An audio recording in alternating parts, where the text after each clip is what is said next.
कहानी की शुरुआत किर्गिस्तान से होती है, जहां पर हर साल महिलाओं के खिलाफ आपराधिक मामले दर्ज होते हैं।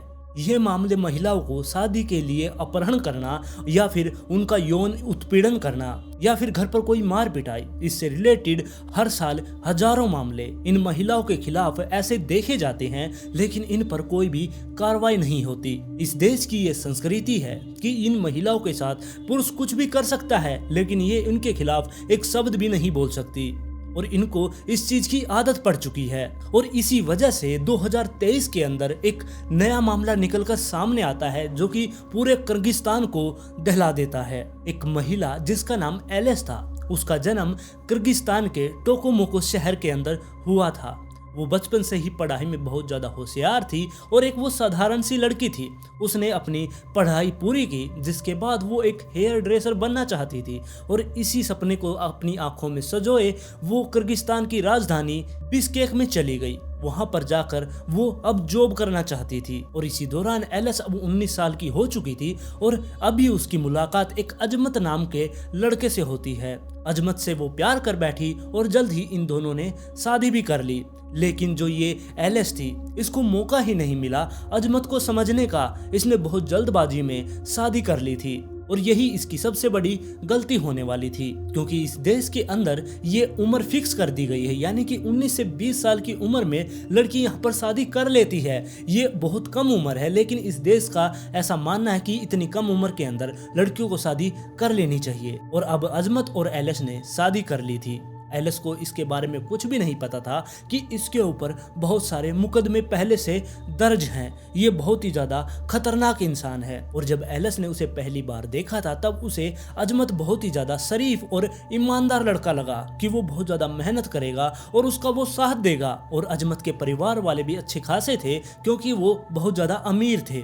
अब एलिस को ऐसा लगा कि इसका परिवार इतना अच्छा है, ये भी दिखने में ठीक ठाक है और ये बहुत ही ज़्यादा इससे प्यार करेगा। लेकिन ये सारी चीजें उसकी सोच से परे होने वाली थी। और फिर ऐसे ही धीरे धीरे टाइम बीतता है और अजमत ने अपना रंग दिखाना शुरू कर दिया था। वो उसके ऊपर बिना बात के गुस्सा हो जाया करता, उसके साथ मारपीट किया करता। लेकिन पहले तो इन सारी चीजों को ही एलिस ने इग्नोर करना शुरू कर दिया था। वो इन चीजों पर कुछ भी ध्यान नहीं दिया करती। लेकिन जैसे जैसे आगे टाइम बढ़ता है, वो प्रेग्नेंट हो जाती है और उसने एक बच्चे को जन्म दिया, जो कि एक लड़का था। अब इन दोनों के एक लड़का हो चुका था। उस टाइम पर अजमत ने पहली बार इसको बहुत बुरी तरीके से पीटा था, जिसकी वजह से ये बहुत ज़्यादा उससे गुस्सा हो गई। अजमत ने इससे माफ़ी भी मांगी और एलिस ने इसे माफ़ भी कर दिया। और जल्द ही एसल दोबारा से प्रेग्नेंट हो चुकी थी। अब उसके दोबारा से बच्चा होने वाला था और इसी दौरान वो मार्केट में कुछ सामान लेने के लिए बाहर निकलती है। रास्ते में उसे अपना एक स्कूल का दोस्त मिल जाता है, जिससे वो मुश्किल से 5 मिनट बात करती है। और इस चीज़ को जो अजमत था, उसने देख लिया कि एसल किसी लड़के से बात कर रही है, जिस बात से वो बहुत ज़्यादा गुस्सा हो गया। वो अपने घर पर आता है। घर पर आकर उसने वहाँ पर कुछ ऐसा काम कर दिया था जिसके बारे में एसल को नहीं पता था। एसल घर पर आती है, उसने गेट खोला। जैसे ही वो आगे बढ़ती है, उसका पैर स्लिप हो गया, क्योंकि अजमत ने वहाँ पर ऑयल पहले से फर्श पर बिछा रखा था। जैसे ही एसल का पैर फिसला, उसको बहुत ज़्यादा चोट आई, जिसके बाद उसे हॉस्पिटल में ले जाया जाता है। वहाँ पर उसका बच्चा मिसकैरेज हो जाता है। लेकिन फिर दोबारा से टाइम बीतता है और एसल दोबारा से एक बार फिर प्रेग्नेंट होती है और इस बार फिर उसने एक स्वस्थ बच्चे को जन्म दिया। एसल के अब 2 बच्चे हो चुके थे और जब धीरे धीरे अब टाइम बीतने लगा था, तो ये अजमत एसल को बहुत ज़्यादा अब तंग करने लगा था, उसके साथ बहुत ज़्यादा मारपीट करता। लेकिन एसल इन सारी चीज़ों को ही इग्नोर कर दिया करती। वो सारी चीज़ों को बस सहन किए जा रही थी। वहाँ का ऐसा कल्चर था कि आप पति पत्नी तलाक नहीं ले सकते, क्योंकि ये एक बहुत शर्म की चीज़ मानी जाती है। और ना ही आप लोग किसी को इस बारे में बता सकते हैं कि हम पति पत्नी के बीच में लड़ाई झगड़ा हो रहा है, वो मुझे पीट रहा है। इस बारे में भी आप किसी को नहीं बता सकते, क्योंकि ये वहाँ पर शर्म की चीज़ मानी जाती है। और इसी वजह से किर्गिस्तान की महिलाएं बहुत लंबे समय से इतना भयानक टॉर्चर सहन करती आ रही हैं। उन्हें अब इस चीज़ की आदत हो चुकी है। लेकिन एसल भी अब कब तक उसका टॉर्चर सहन करती। अब उसने हिम्मत करके उससे पीछा छुड़वाने की अब प्लानिंग कर ली थी। उसने पुलिस के पास इसकी कंप्लेन कर दी और इसे हवालात में भेज दिया। जिसके बाद ऐसल अपने दोनों बच्चों को लेकर अपनी माँ के पास चली गई। लेकिन 3 दिन तक ही अजमत को जेल के अंदर रखा गया। 3 दिन के बाद उसे रिहा कर दिया गया था, क्योंकि वहां पर ये कोई रूल ही नहीं है कि वहां पर किसी के साथ आप कुछ भी कर सकते हो। यानी कि पति पत्नी आपस में कुछ भी लड़ाई झगड़ा कर ले, उसके खिलाफ वहां पर कोई कानून ही नहीं बना। वो चाहे उसको कितना भी मारे पीटे, इसके खिलाफ कोई भी कार्रवाई नहीं होगी। और इसी वजह से अजमत को छोड़ दिया जाता है। और जैसे ही ऐसल को इस बारे में पता चला कि अजमत को छोड़ दिया गया है, उसने पुलिस वालों के पास फोन किए, लेकिन उन्होंने उसको बस यही कह दिया कि हमारे पास इस चीज का कोई भी कानून नहीं है, हम उसके खिलाफ कोई कार्रवाई नहीं कर सकते। जब वो किसी इंसान को मार दे तब तुम हमें फोन करना। और जब ऐसल अपनी माँ के साथ रहा करती, उसे बाजार में एक छोटी सी नौकरी भी मिल गई थी। लेकिन जो अजमत था उसका अभी भी पीछा नहीं छोड़ रहा था। वो एक दिन मार्केट में आता है, चाकू लेकर उसके गले पर रखता है और उसे जान से मारने की धमकी देता है। ना सिर्फ वो ऐसल को जान से मारने की धमकी देता है, बल्कि उसके पूरे परिवार को खत्म करने की धमकी देकर वहां से चला जाता है। लेकिन यहाँ पर जो अजमत था वो अपने दोनों बेटों से बहुत ही ज्यादा प्यार किया करता। उसने उनको कभी भी टॉर्चर नहीं किया, उनके प्रति उसको बहुत ज्यादा प्यार था। और इसी वजह से एलिस ने अब ये फैसला कर लिया था कि वो इसके पास छोड़कर, यानी कि अजमत के पास अपने दोनों बेटों को छोड़कर वो इटली जाएगी काम धंधे के सिलसिले में, और वहां से इतना पैसा कमा कर ले आएगी कि वो खुद का काम कर सके और खुद का एक घर ले सके। और इसी वजह से वो अजमत के पास अपने दोनों बेटों को छोड़ती है और सीधी ही वो इटली पहुंच जाती है। और इटली में पहले से ही ऐसल के परिवार के लोग रहा करते, उन्होंने उसको नौकरी दिलवाने के लिए उसकी मदद की। और आप लोग सोच रहे होंगे कि ऐसल ने अपने बच्चों को अजमत के पास क्यों छोड़ दिया, क्योंकि अजमत ने उसे अपने साथ ले जाने के लिए अनुमति ही नहीं दी। क्योंकि वहां पर कानून है कि जब इन दोनों के बीच में तलाक हो जाएगा या फिर ये दोनों पति पत्नी किसी तरीके से अलग होते हैं, तो बच्चों की कस्टडी पिता के पास जाएगी, वो चाहे कितना ही खूंखार क्यों ना हो। और इसी वजह से अब अजमत के पास वो दोनों बच्चे थे। और दूसरी तरफ जो ये ऐसल थी, ये इटली में अपना बहुत ही दिल लगाकर काम कर रही थी। इसने बहुत मेहनत से वहां पर काम करना शुरू कर दिया। वो लोगों के घर पर झाड़ू पोछा किया करती, हॉस्पिटल में नर्स के रूप में उसने काम किया, साथ में उसने लोगों के घर पर जाकर उनके कुत्तों को भी संभाला। और 3 साल के दौरान उसने इतना पैसा इकट्ठा कर लिया कि वो वापस से किर्गिस्तान आकर एक पहले तो अच्छा सा अपार्टमेंट ले सके और साथ में खुद का काम धंधा स्टार्ट कर सके। और जब वो 3 साल के दौरान इटली में थी, वहां से वो पैसे भेजा करती अजमत के पास, ताकि वो उसके दोनों बच्चों की अच्छे से देखभाल कर सके। लेकिन जब ऐसल 3 साल के बाद वापस से किर्गिस्तान पहुंचती है, तब उसने आकर देखा कि अजमत अपने बच्चों का बिल्कुल भी ख्याल नहीं रख रहा। वो जितने भी पैसे उसको भेजा करती, वो सारे के सारे खुद के ऊपर खर्च कर दिया करता। बच्चे बहुत ही ज्यादा दुबले पतले थे, उनको ठीक से खाना भी नहीं दिया जा रहा था, साथ में उन्हें बहुत ही मैले कुचैले कपड़े पहने हुए थे। जिसके बाद जो ऐसल थी उसे बहुत ज्यादा गुस्सा आया। उसने अपने दोनों बच्चों को उठाया और उन्हें अपने साथ ले गई और उसने एक नया अपार्टमेंट खरीदा और उसके अंदर वो रहना शुरू कर देती है। लेकिन अजमत फिर भी उसका पीछा नहीं छोड़ता, वो उसके पीछे पीछे घूमता रहा करता। जब भी वो उसे मिला करती, वो उसे जान से मारने की धमकी देता। और 1 साल के अंदर उसने उसको लगभग 20,000 मैसेजेस भेज दिए कि वो उसको जान से मार देगा। और जब भी ऐसल के पास मैसेज आया करते, वो उसके नंबर को ब्लॉक कर दिया करती।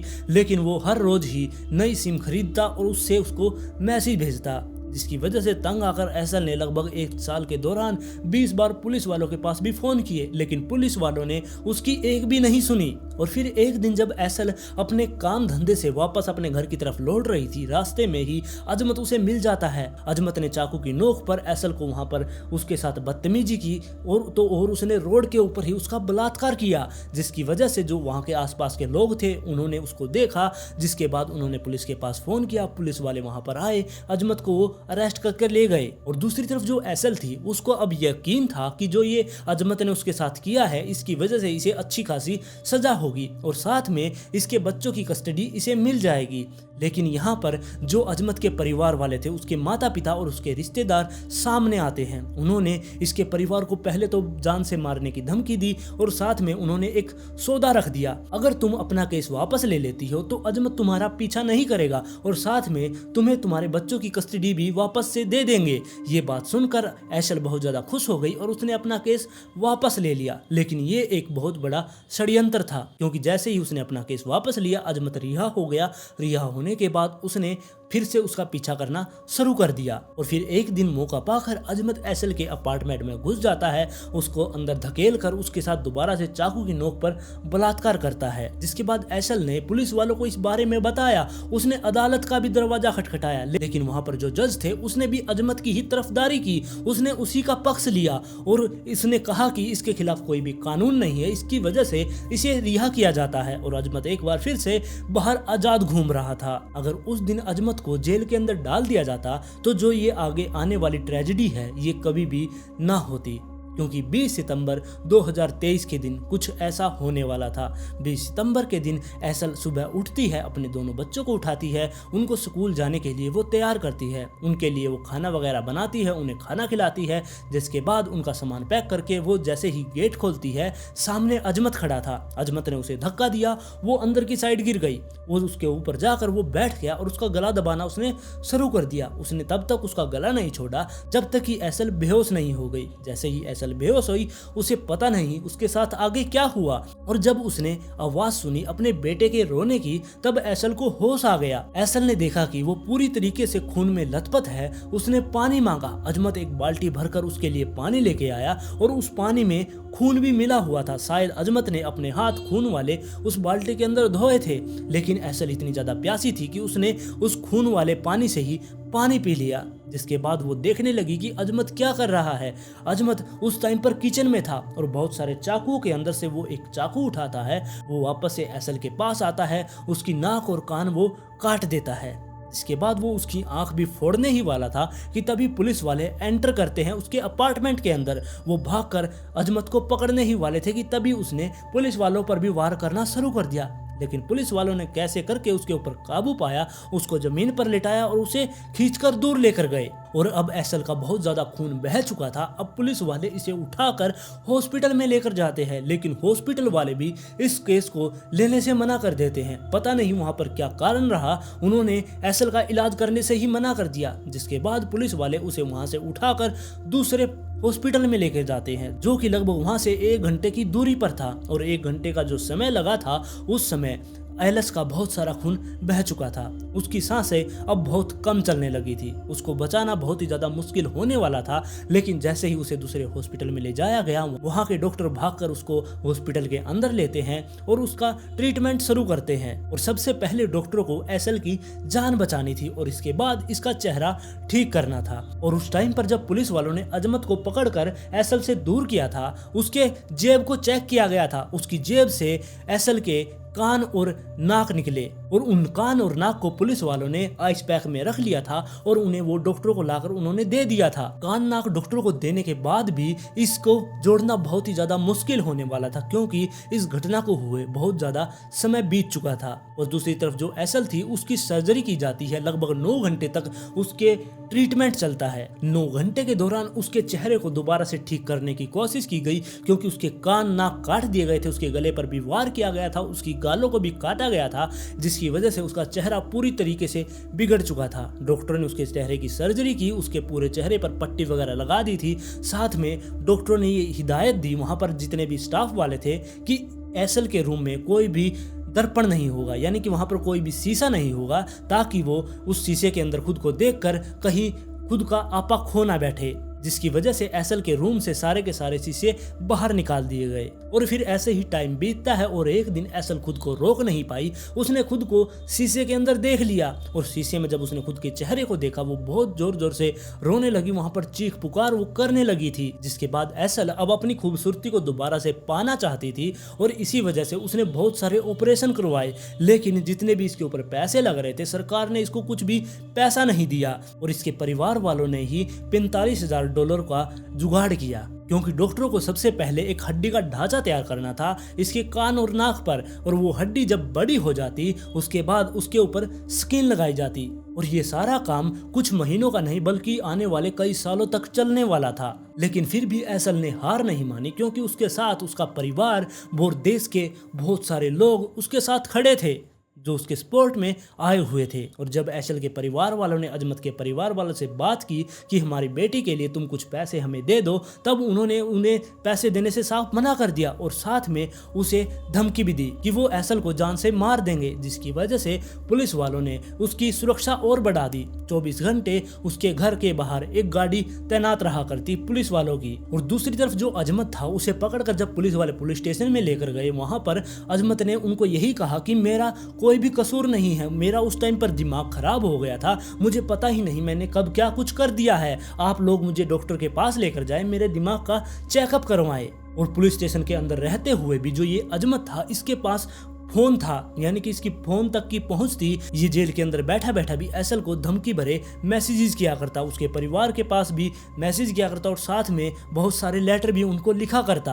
और तो अजमत ने यह भी मैसेज किए थे कि तुम मेरा इंतजार करना, मैं जैसे ही बाहर आऊंगा हम दोबारा से शादी करेंगे और एक साथ रहेंगे। जिसके बाद अजमत को अदालत में ले जाया जाता है। वहां पर भी इसने पागल होने का नाटक किया, लेकिन जज ने इसकी एक नहीं सुनी और इसे 20 साल की सजा सुना दी गई। लेकिन जो ऐशल के परिवार वाले थे और जो ऐशल थी वो इसकी सजा से नाखुश थे, क्योंकि इसको इतनी कम सजा देना बहुत ही ज्यादा उनके लिए दुख भरा था। वो चाहते थे कि इसे आजीवन कारावास हो, ये कभी भी जेल से बाहर ना निकले। जिसकी वजह से उन्होंने दोबारा से ये याचिका जज के सामने दायर की कि अजमत समाज के लिए एक बहुत ज्यादा खतरनाक व्यक्ति है, इसको जेल के अंदर ही रहना चाहिए, ये कभी भी जेल से बाहर नहीं आना चाहिए। इसने मेरी तो जिंदगी खराब कर दी है, मेरा चेहरा पूरी तरीके से इसने काट दिया है, मेरे बेटे के सामने ही इसने ये सब कर दिया और आप सिर्फ इसे 20 साल की सजा दे रहे हैं, आप इसको आजीवन कारावास की सजा दे। ये सारी चीज उसने उस पत्र में लिखकर याचिका दायर की थी। लेकिन वहां पर जो जज थे वो चाहकर भी ये सजा उसको नहीं दे सकते थे, क्योंकि आजीवन कारावास की सजा